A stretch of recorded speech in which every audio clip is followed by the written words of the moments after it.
既存のリグにダイナミクス構造を入れ込む例として、こちらの FK リグにボーンダイナミクスノードを組み込んでみたいと思います。バインド用ジョイント階層と FK コントローラ階層の2つの階層に分かれ、ペアレントコンストレイントで拘束しているだけのシンプルな構造です。まず、ダイナミクス用のジョイントチェーンを作ります。ジョイントチェーンはベイク先コントローラの位置にぴったり合っていてほしいのですが、今回のケースではバインドジョイントを複製すればそのまま使えそうです。バインドジョイントを複製し、階層とノード名を整えます。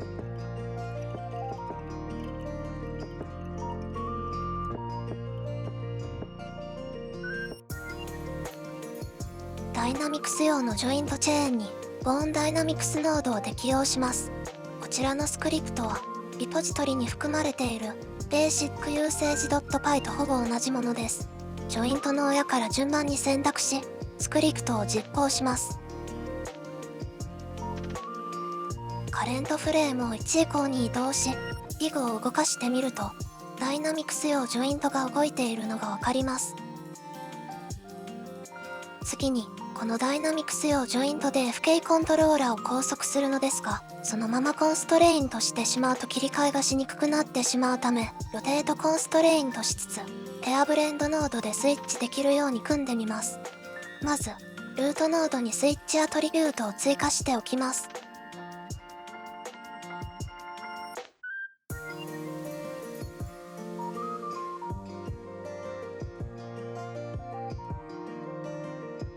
こちらのスクリプトは、ロテートコンストレイントを適用しつつ、間にペアブレンドノードを挟むスクリプトです。スイッチアトリビュートを引数に追記して実行します。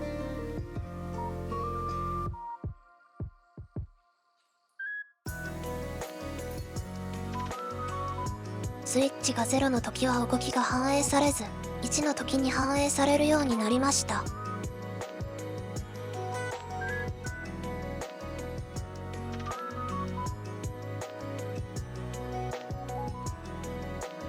ノードコネクションはこのようになっています。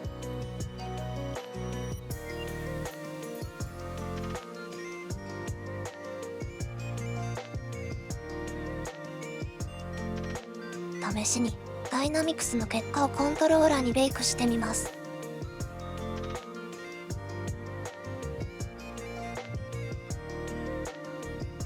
アニメーションキーを作成したら、先ほどのスイッチアトリビュートを1にし、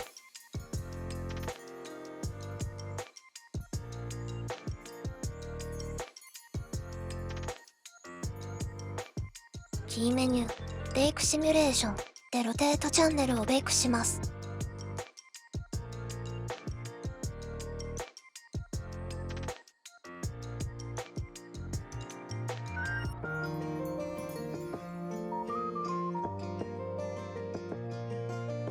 アニメーションカーブはこのようになっています。ベイク後にカーブを編集することも可能です。キーをすべて削除するとペアブレンドノードが自動的に消えてしまうため、リファレンスでの使用を徹底するなどして、ペアブレンドが消えないような工夫をする必要があります。スイッチアトリビュートが0で、ベイク結果が反映される状態になり、再び1にすることでシミュレーションがアクティブになります。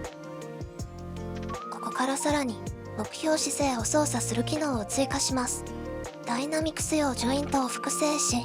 目標姿勢用ジョイントとします。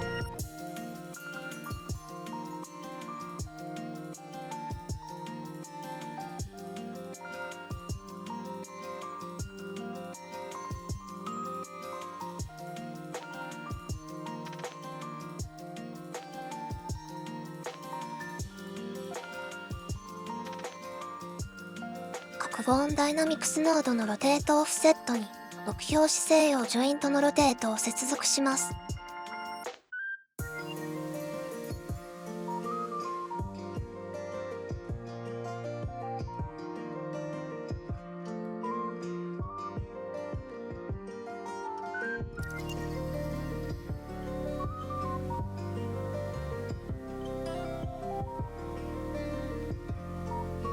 目標姿勢用ジョイントへ追従するようになりました。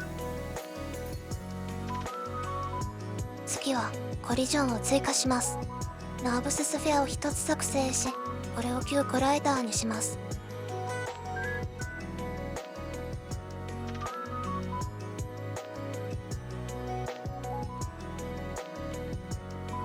旧コライダーの場合は、旧のピボットのワールドマトリックスと、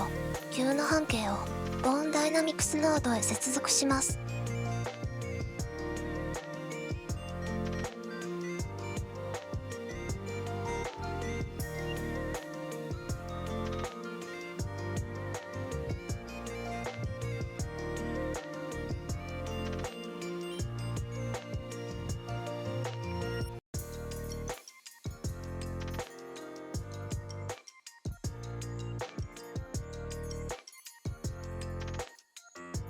ジョイント側の半径も設定し、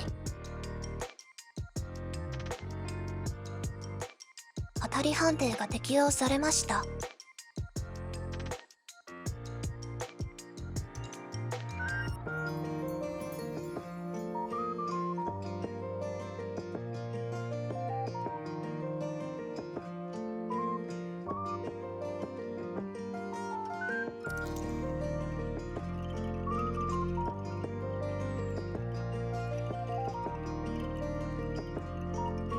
先ほど作成した目標姿勢用ジョイントを操作しやすいようにコントローラシェイプを作成します。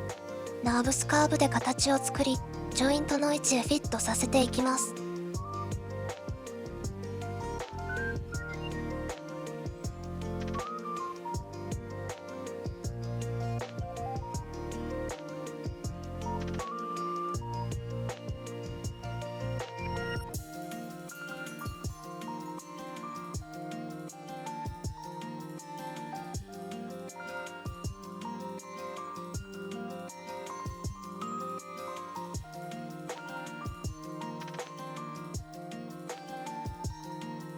今回はジョイントをそのままコントローラーにしたいので、シェイプノードをジョイントに親子付けして、ジョイントのドロースタイルをナンにしてしまいます。こちらのスクリプトを実行すると、ジョイントにシェイプを親子付けすることができます。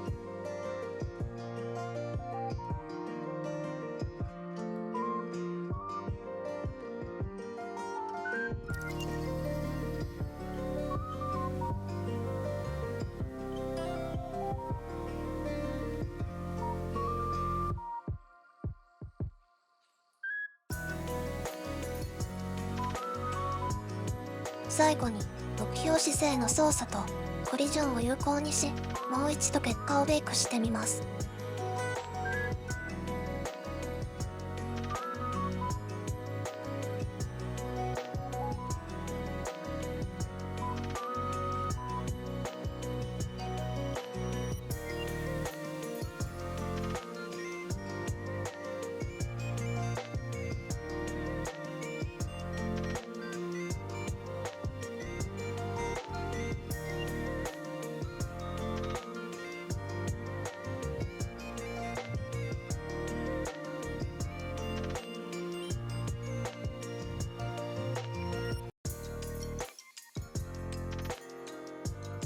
以上で FK リグにボーンダイナミクスを組み込む例の解説を終わりにします。